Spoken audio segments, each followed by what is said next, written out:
사실은 이상민 장관과 윤희근 경찰청장이 동반해서 퇴진을 했어야 됩니다. 이번에 이제 이상민 장관과 윤희근 청장이 퇴진 안 하고서는 어떤 좀 인사를 통해서 경찰 역사에 투구두고 오점으로 나올 수 있는 참 악랄한 인사를 했거든요. 지금 조금 전에 말씀하신 것 같은데 네. 그 악랄한 인사를 했는데 제가 경찰에 뭐 얘기하다 보니까 얘기 왔다 갔다 하는데요. 이제 오늘 뭐 주제가 어차피 이제 경찰 일맥상통하는 인사인데, 얘기죠. 맞습니다. 일맥상통하는 얘기여서 그래서 이상민 장관에 대한 파면을 그 우리가 요구를 한 것이 사실 때늦은 감이 있습니다. 그 진작 탄핵을 했으면 이번에 그 악랄한 인사를 막을 수 있지 않았을까 생각이 드는데 아무튼 그 이상민 장관과 윤희근 청장이 제가 경찰에 35년 있었는데 그 군사 독재인 85년 군사 독재가 있을 때부터 지금까지 있어 왔는데 요번에 인사처럼 이렇게 악랄한 인사는 그 경험을 못했거든요.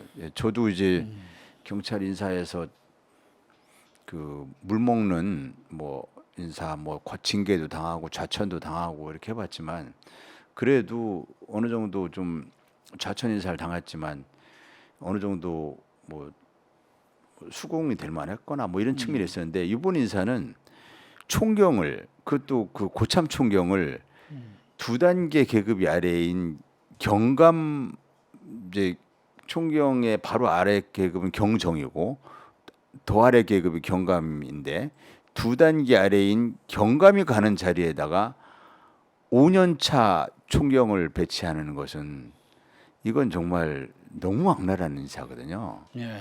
그런 인사를 해버리더라고요. 자, 이게 이제 그 언론에서도 이제 뭐 다분히 이제 보복성 인사다. 그리고 일선 경찰에서도 이제 그런 표현들이 많이 나오는데 간단하게 이제 그 상황을 한번 정리를 하고 이제 다시 또 얘기를 이어가겠습니다. 지금 아주 악랄한 인사라고 표현을 하셨는데, 그죠?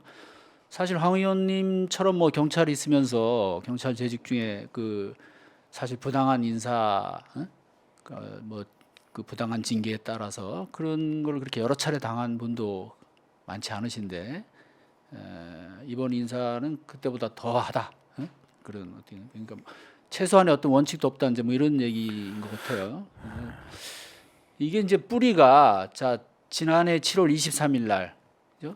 예, 경찰청 내에 경찰국을 설치하는 것에 대해서 반대하는 총경 회의가 열렸죠. 그때 이제 54명의 총경이 참석을 했는데 이 사람들이 이제 이번 2월 2일 인사에서 54명 중에 45명이 지금 말씀하신 대로 그런 그 어울리지 않는 하위 직급 자리로 간다던가 뭐 또는 아주 그 흔히 얘기하는 좌천성이라고 할 만한 아주 그죠? 또 한직 뭐 이런 자리들. 그래서 그때 이제 모임을 주도했던 그 이제 그 유삼영 총경은 이거는 이제 완전히 47명 전원에게 이건 문책성 인사나 마찬가지다라고 이제 얘기를 했고요. 물론 여기 대해서 이제 경찰청장은 뭐 심사숙고했다. 예? 그리고 뭐 이제 그 흔히 얘기하는 게 이제 총경 복수 직급제 그 도입에 따른 어떤 그 기존 인사 원칙이 약간 변화가 필요해서 이렇게 이제 한 거다. 예, 말하자면 기존에는 이제 뭐 계급별로 이렇게 딱딱 가는 자리가 있었지만 이 복수 직급제가 이제 도입되면서 말하자면 뭐 총경이 경정이 하던 그런 직무에도 뭐 갈 수도 있다. 약간 그런 식으로 이제 해석을 하는 것 같아요. 근데 이제 일선에선 보면 지금 이제 전국적으로 이제 막 직장 협의회, 경찰 직장 협의회 중심으로 반발이 지금 아주 거세지고 있고 경찰청 뭐 게시판 이런 데도 이제 뭐 성토하는 글이 많이 올라온다고 합니다.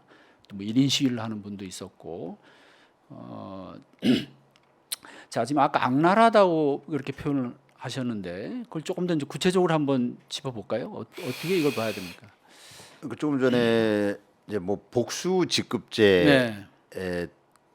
따라서 이제 기존의 경정이 보임되던 자리에 총경을 배치할 수도 있다 이렇게 이제 해명을 했는데 그것을 이제 일선 경찰관들은 복수를 한 인사다, 복수를 위한 복수직급제였다 이렇게 표현하더라고요. 복수. 그렇네요. 예. 복수를 위한 복수직급제였다. 예.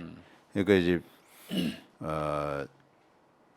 그 말씀하신 대로 총경 회의에 참석했던 인사들을 대상으로만 그 사람들을 콕콕 집어가지고 이 보복성 인사를 했는데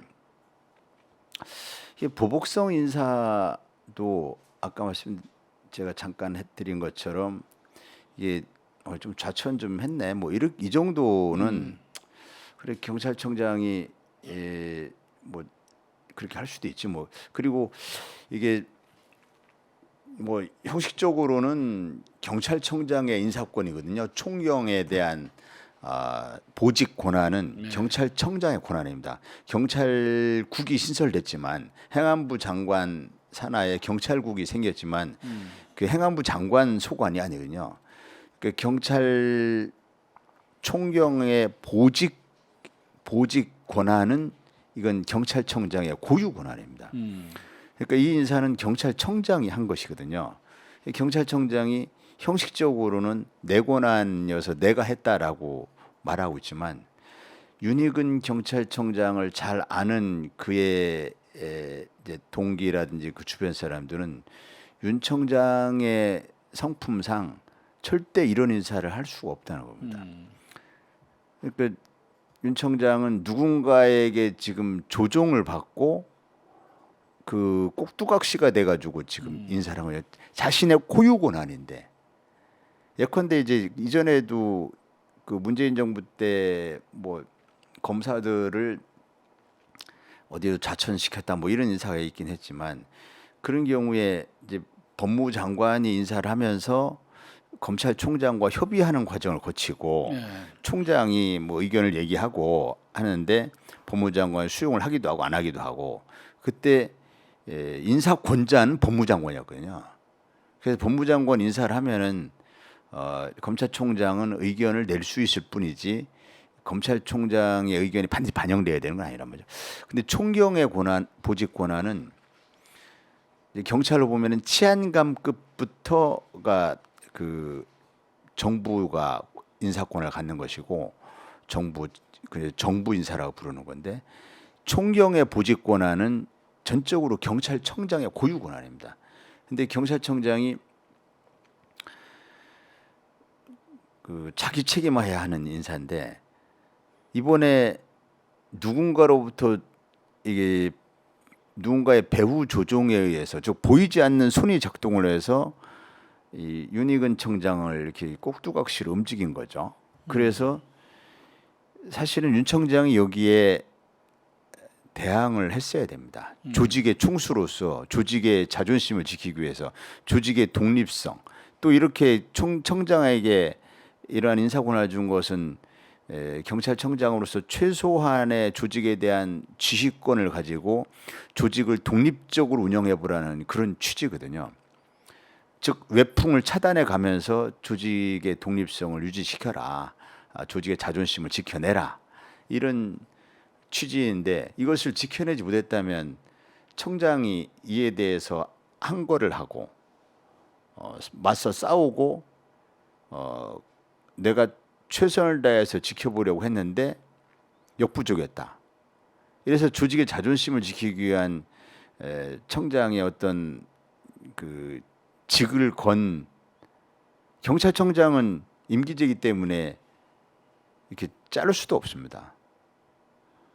과거에 뭐 이제 임명권자의 뜻에 따라서 그만둔 경우가 있어 왔지만 사실 그 2년 임기지가 정해져 있기 때문에 탄핵에 의하지 않고서는 그만둘 수 없거든요. 본인이 안 물러나면. 그렇다면은 윤희근 청장이 직을 걸고 이것을 막아냈어야죠. 누군가의 지금 외압에 의해서 인사가 이루어진 것이거든요. 그래서 이 총경 회의에 참석했던 그 사람들을 콕 집어서 여기에 그 인사 대상자를 그 분류를 할 때 크게 보면 두 가지 요인을 적용시켰던 것 같아요. 하나는 총경회에 참석했던 사람, 또 하나는 검경 수사권 조정에서 경찰 측 논리를 강하게 대변해 온 사람들. 그 사람들이 이번에 특별히 과도한 사실상 강등 인사를 당한 겁니다. 두 계급 아래에 보임되거나 최소한 한 계급 아래에 보임되거나. 그런 분들이 몇 분이나 계십니까?